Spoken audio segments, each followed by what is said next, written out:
Son sözlerin kalbime vurdu, hislerin yolun sonuydu. Bana çok iyi geliyordu hayalin, her halin.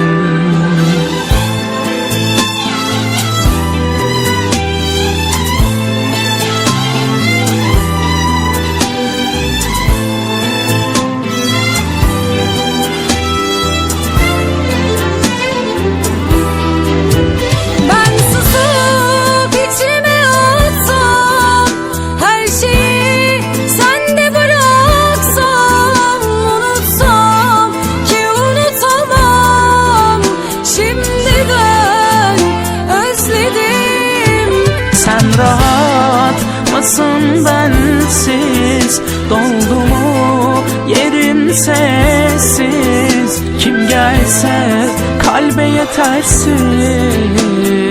Gitmedin, gidemedin. Son sözlerin kalbime vurdu, hislerin yolun sonuydu. Bana çok iyi geliyordu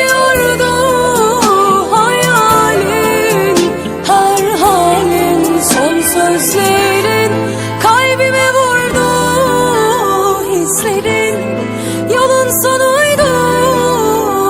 Bana çok iyi geliyordu hayalin, her halin.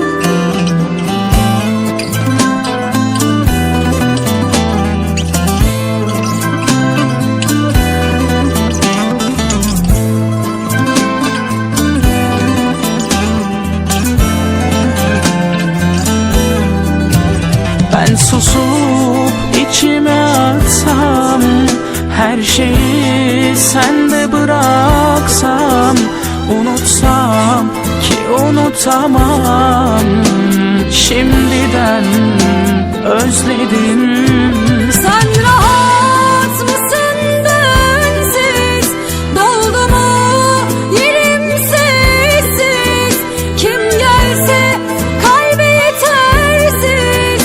Gitmedin, gidemedin. Çok istedim, ellere uydu gözlerin, asıl konuydu.